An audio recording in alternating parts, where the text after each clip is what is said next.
Colmeiapodcast.com.br apresenta Verifica, o podcast da Lupa, a primeira agência de fact-checking do Brasil. Olá, bom dia, boa tarde, boa noite, boa madrugada. Não importa qual horário você escolhe para ouvir o Verifica, o podcast da Agência Lupa. Seja bem-vindo e bem-vinda a esse novo episódio do nosso podcast. Eu sou Natália Leal, sou diretora de conteúdo da Lupa e aqui comigo, como sempre, está o Gilberto Scofield Jr., nosso diretor de estratégias e negócios. E aí, tudo bem? Fala, guria, tudo bem? E olá para você aí que nos ouve em mais essa jornada semanal contra a desinformação.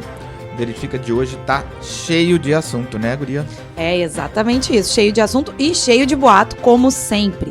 Hoje a gente esclarece uma história sobre a inclusão do Foro de São Paulo numa lista de organizações terroristas monitoradas pela CIA. O Foro de São Paulo, aliás, tema recorrente em se tratando de desinformação. Pois é, tão alvo de histórias surreais nas redes sociais como um dos principais personagens do governo federal, o ministro Sérgio Moro. Dessa vez, aliás, o boato é de que o Facebook tirou do ar a página oficial do ex-juiz. Mas não é bem assim, né? Não é mesmo. E a gente também achou uma outra história que parece verdadeira, só que não.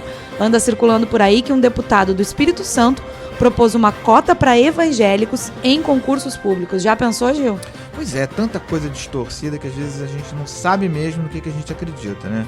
Por isso que o Verifica destrincha em seguida esses casos. E depois a gente vai lá para os Estados Unidos conversar com a Cristina Tartaglia para saber o que está rolando no fact-checking pelo mundo. Na verdade, Gil, hoje a gente vai para a Ásia com a Cris.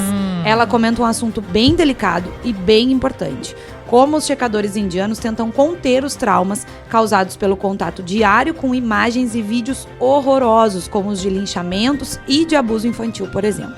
A Cristina é fundadora da Lupa e diretora da International Fact-Checking Network, a IFCN, a rede que reúne as plataformas de checagem ao redor do mundo. E no nosso quadro sobre os mitos e verdades relacionados à saúde, a repórter e diva Natália Afonso Maravilhosa. esclarece uma história que... Gente, ela não gosta, tá? Só por isso que eu falo.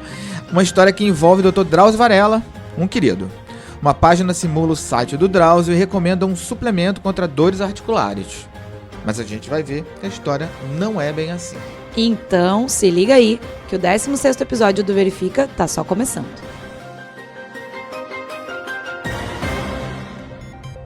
Como já é nosso costume, antes de a gente entrar no esclarecimento dos nossos boatos propriamente dito, eu e o Gil convidamos você que nos ouve para acessar o nosso site lá no www.lupa.news para acompanhar o nosso trabalho e também para seguir a gente nas redes sociais. Sim, a Lupa está no Facebook, no Instagram, no Twitter e é só buscar por Agência Lupa para acompanhar. E se você tiver uma sugestão de checagem, manda pra gente no lupa@lupa.news, tá? Isso aí.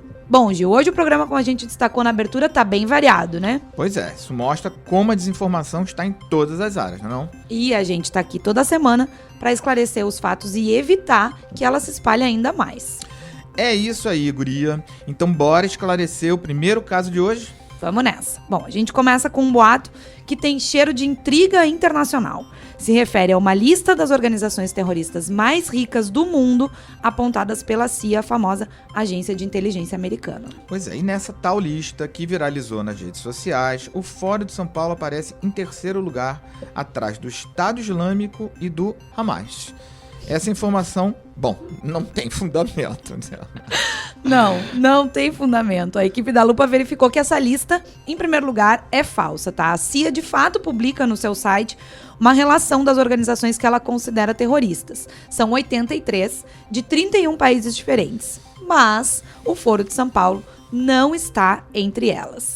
Aliás, só 3 dessas organizações são latino-americanas. O Sendero Luminoso, do Peru, muito ativo ali nos anos 80, 90, mas hoje praticamente desaparecido.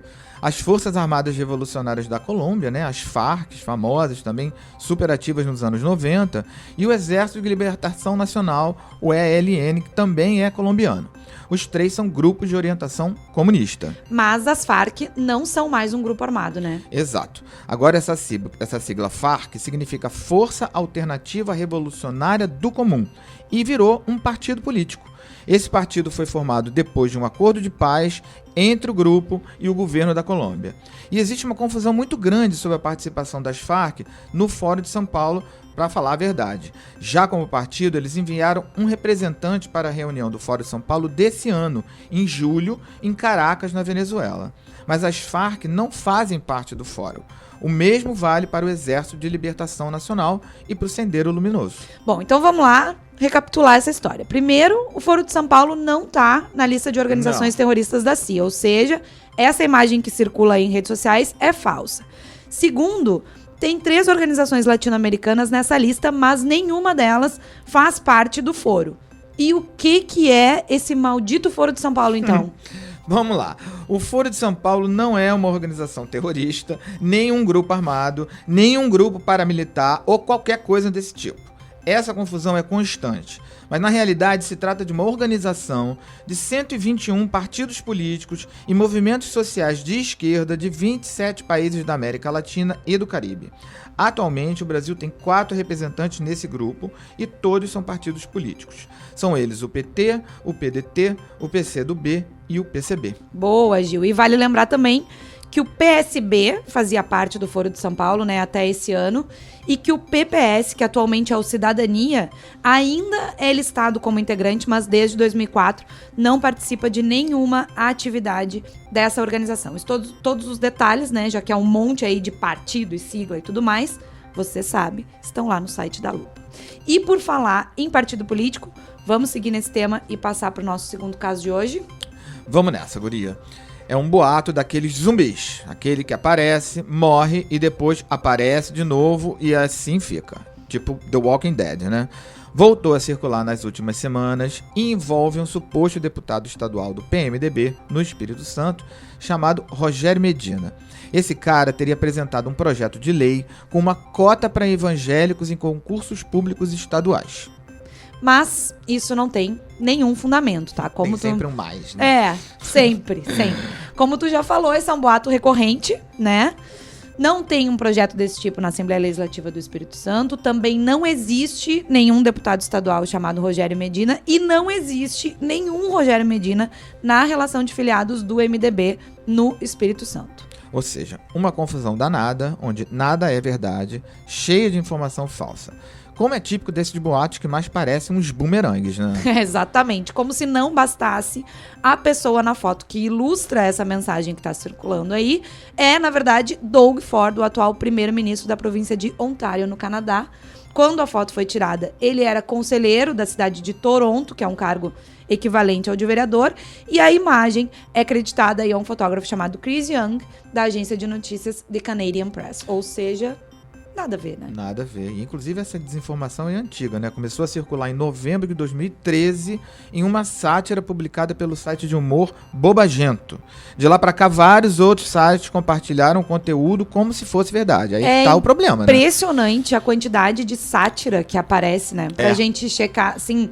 E várias vezes a gente se pergunta, mas isso aqui é uma sátira, será que a gente deveria checar? Mas, na verdade, começa a circular, as pessoas veem aquela sátira, interpretam como verdadeira e passam a circular aquilo como se fosse verdade. Isso. Então, assim, eu sempre falo que as pessoas acreditam em coisas absurdas. Então, a gente não pode achar que o que é absurdo pra gente vai ser também pra outra pessoa. E nesses casos, é sempre esse tipo de coisa que acontece. Eu me lembro que a gente uma vez checou aquela história do canibal, que na verdade era uma sátira canadense, que veio parar como um fato brasileiro, que era um canibal que tinha comido, assim, 30 entregadores de pizza, 20 testemunhas de Jeová e 8 carteiros, Todo entendeu? mundo que batia então, na porta, né? Você olhava naquilo ali e você pensava exatamente o que você falou. Gente, não é possível que alguém possa achar que isso aí é uma coisa verdadeira, né? Um caso de polícia, digamos assim.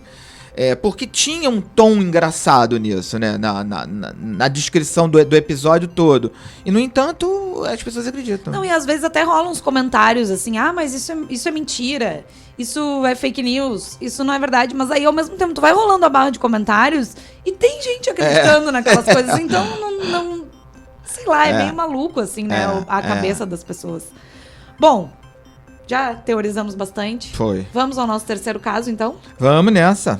Outro boato que também invadiu as redes sociais se refere a uma suposta suspensão de página do ministro Sérgio Moro pelo Facebook. Bom, essa é uma notícia falsa na veia, como a gente diz. Tem todos os elementos. Porque, primeiro, antes de mais nada, o ministro da Justiça e Segurança Pública nunca teve uma página oficial no Facebook. Logo, não tem como suspender ou excluir alguma coisa que não existe, né? Pois é, segundo a assessoria de imprensa do ministro, a única rede social usada pelo Sérgio Moro é o Twitter. Ele criou a conta em abril desse ano para divulgar os projetos e as propostas lá da pasta do ministério, né? Como, por exemplo, o pacote anticrime. O que de fato existe no Facebook é um monte de páginas feitas por apoiadores, né, do Sérgio Moro. Eventualmente essas páginas têm o nome do ministro, né, mas nenhuma delas é controlada de fato pelo ministro Sérgio Moro ou por qualquer dos seus assessores e nem é uma página oficial, assim. Então, bom a gente fazer bem notado. Essa ressalva, né? Então, se vê lá Sérgio Moro oficial, saiba que não é. Né? E é engraçado porque as pessoas se apropriaram disso, né? Agora você bota qualquer nome, né? Gilberto Scofield oficial. E aí pra dar um ar real de que aquilo oficial. ali de fato é realmente oficial. Bom, tá na hora daquele olhar internacional sobre o mundo da checagem de fatos. Hoje a Cristina Tardáguila, né, fundadora da Lupa, comenta direto de Singapura as regras que os checadores de informação criaram na Ásia, em particular na Índia, para evitar traumas causados pelo contato diário com imagens e vídeos horrorosos, como linchamentos e abusos em crianças. Pois é, não é fácil pra ninguém, né? Tudo que a gente tem que ver aí quando tá checando alguma coisa, chega uma hora que a cabeça dá uma pirada mesmo. Eu acho. A Cris é fundadora da Lupa, diretora adjunta da IFCN, né? International Fact Checking Network, rede que reúne as plataformas de checagem em todo o mundo, fala com a gente toda semana. Diz aí, Cris. Oi, Nath. Oi, Gil. Hoje o assunto é realmente muito sério. Eu quero falar de transtorno de estresse pós-traumático. Um distúrbio que tem afetado cada vez mais os checadores aqui na Ásia, sobretudo os indianos. Bom, eu falo aqui na Ásia porque eu estou em Singapura nesse exato momento, participando de um evento organizado pela IFCN, pelo First Draft e pelo Google News Initiative para reunir os checadores e os jornalistas que cobrem desinformação aqui na Ásia. E houve um workshop muito interessante no evento sobre os transtornos que estão aparecendo entre os checadores que passam horas e horas verificando imagens e vídeos com atos violentos como abuso infantil, linchamento e cenas de crime. Pode ser que não seja tão comum no Brasil e a gente na Lupa talvez não esteja recebendo esse tipo de conteúdo com a intensidade que os indianos, por exemplo, estão recebendo. E o negócio está tão grave por aqui que o pessoal do BOOM, que é uma das principais agências de checagem da Índia, resolveu, vejam só, criar aí um roteiro de mais ou menos de 6 pontos dizendo que coisas e que atitudes devem ser tomadas pelos checadores ao longo do dia para poder não sofrer ou acabar sofrendo de um distúrbio pós-traumático. Vou citar alguns deles para vocês, ok? O primeiro deles, gente, é que ficou decidido dentro da equipe do BOOM que nenhuma mensagem deve ser enviada para o WhatsApp em que os membros da redação conversam entre as 11 da noite e as 6 da manhã. Isso é uma forma que a equipe encontrou para garantir o descanso dos checadores em momentos em que há crise, por exemplo, como foi o atentado terrorista na Nova Zelândia, no Christchurch. Naquele momento, isso foi muito importante e vital para a sanidade mental e a capacidade física dos checadores. Um segundo ponto, por exemplo, bem interessante, é que os chefes do BOOM, eles sugerem que os checadores não olhem conteúdo gráfico a partir das 8 horas da noite. Existem estudos que indicam que esse tipo de atitude, ou seja, olhar para fotos de crianças sendo abusadas, linchamentos e cenas de crime depois das 8 horas da noite, pode ter um efeito negativo no sono e, obviamente, no bem-estar e na saúde do checador. Também foi solicitado à equipe de checadores que avisem a própria equipe, os próprios companheiros, toda vez que estiverem checando o material horroroso desse grau, para que todos estejam atentos às reações daquela pessoa e que possam auxiliar se houver alguma tristeza, algum choro, alguma coisa nesse sentido, e que as pessoas possam entender sem que o checador tenha que explicar passo a passo novamente. É muito interessante também o que eles bolaram para checar vídeos, né? Os vídeos na Índia realmente são cenas horrorosas, e uma das regras estabelecidas pelo BOM é que quando você tiver que checar um vídeo, tiver que assisti-lo mais de uma vez, que na partir da segunda vez o som seja desligado, ou seja, um dos sentidos teria que estar desligado para você ter menos contato com aquele material agressivo. Enfim, e o mais importante de todos, que isso conta inclusive com o apoio dos psicólogos que participam desse evento aqui em Singapura, é que os checadores eles precisam, ter uma vida além da checagem de imagens e vídeos grosseiros, né? Cultivar um hobby, praticar um esporte, estar com os amigos e assim por diante, de forma a ter tempo para trocar o raciocínio. Bom, essas são realmente medidas muito importantes para garantir a saúde mental dos nossos checadores e evitar que os distúrbios pós-traumáticos, né, de estresse traumático, não realmente comprometam a qualidade do trabalho. Queria deixar isso para vocês como uma das coisas mais importantes que eu ouvi aqui nesse evento e, enfim, rezar para que a gente não chegue nesse limite, nesse grau aí no Brasil. Um beijo a todos e até a próxima semana. Obrigado, Cris. E aí eu quero lembrar aqui que na Índia tem gente que morre por causa de fake news, né? Assim, as histórias que acusam pessoas de, sei lá, pedofilia, bruxaria, voodoo, o que quer que seja, invariavelmente terminam com linchamento da pessoa sem investigação, sem saber que aquela pessoa é aquela pessoa mesmo. Às vezes os vídeos mostram a pessoa de longe e aí alguém tira uma conclusão de que aquela pessoa que está lá longe é determinada pessoa da comunidade. Então isso em nível comunitário, assim, hiperlocal na Índia é super comum. Na China também já teve episódios como isso, mas na Índia é muito mais comum do que qualquer outro país asiático, pelo menos as informações que eu tenho. Mas enfim. Ou seja, um país super tenso, né? Para quem é checador de fatos, para quem trabalha com isso. Bom, chegou a vez então do nosso quadro, sempre muito aguardado, muito esperado, sobre os mitos e verdades na área da saúde. A repórter Natália Afonso, ela, a diva maravilhosa. Não vou falar. A máquina, o mito. Agora já falei. Esclarece, então, uma informação que anda circulando nas redes sociais sobre um suplemento supostamente recomendado pelo Dr. Drauzio Varella. Esse suplemento acabaria de vez com as dores articulares. É verdade isso, Natália? Oi, Nath. Oi, Gil. Olha, a gente até gostaria que fosse verdade, né? Afinal, milhões de pessoas aí no mundo sofrem com dores nas articulações, mas, infelizmente, a notícia é falsa. Como se diz por aí, né? Era muito bom, então, pra ser verdade. Pois é, esse boato surgiu de uma falsa transcrição de uma entrevista do Dr. Drauzio ao programa Fantástico da TV Globo. E esse texto aí aparece numa página que simula o site do médico hospedado no UOL. Bom, é uma fraude completa, gente. Surreal. Mas muita gente deve achar mesmo que a página é do Dr. Drauzio, não? É exatamente isso, Gil. E apesar das evidências, há vários sinais de falsificação. O site está hospedado, é claro, num endereço diferente. E há erros aí grosseiros nos créditos da falsa entrevista. Por exemplo, o médico é apresentado ao mesmo tempo como autor da entrevista e entrevistado. Ou seja, uma picaretagem completa, né? Sim, Nath. E a falsa entrevista é ou pretende ser, na verdade, uma jogada de marketing para um suplemento alimentar.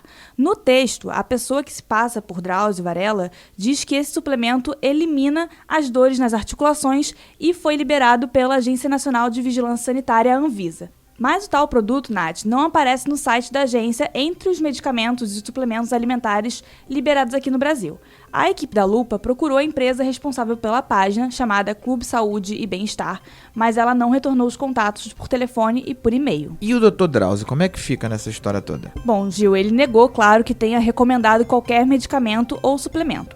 Num artigo da Folha de São Paulo, o médico alertou para o golpe. O Fantástico também repudiou a fraude e classificou o conteúdo como falso e criminoso. Pois é, o ideal é sempre identificar logo essas farsas, né? Porque elas exploram aí as pessoas que estão atrás de uma esperança para resolver seus problemas de saúde, e isso é de uma desonestidade completa. E a gente também viu, Nath, que essa fraude tem variações aí na internet. Esse mesmo tipo de golpe circulou na internet vinculado com o nome do cardiologista e escritor Laí Ribeiro. Ele também negou aí numa página no Facebook qualquer relação com o conteúdo que circula. Maravilha, Natália. Fica aí então o alerta para vocês prestarem bastante atenção nesses remédios milagrosos, digamos assim, e que acabam sendo vendidos por pessoas conhecidas e sérias, mas que na verdade não tem nada a ver com o medicamento em si. É por isso, né, que a gente tá toda semana aqui esclarecendo o que é mito, o que é verdade nessas publicações, porque qualquer coisa que mexe com saúde é muito perigoso, né? A gente tem que prestar bastante atenção. Então, todos os conteúdos de verificação de saúde também estão lá no site da Lupa e nas nossas redes sociais, né? É só olhar lá para ficar vacinado contra esse tipo de coisa.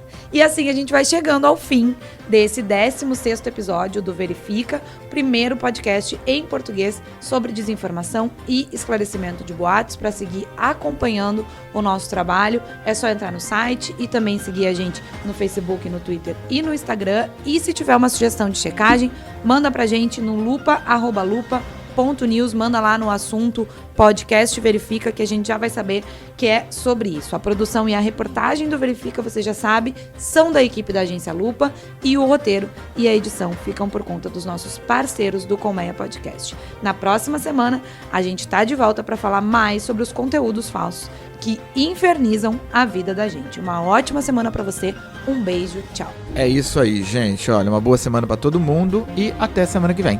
Tchau. Verifica. O podcast da Lupa, a primeira agência de fact-checking do Brasil. Uma produção colmeiapodcast.com.br. Colmeia Podcast, o rádio do seu tempo.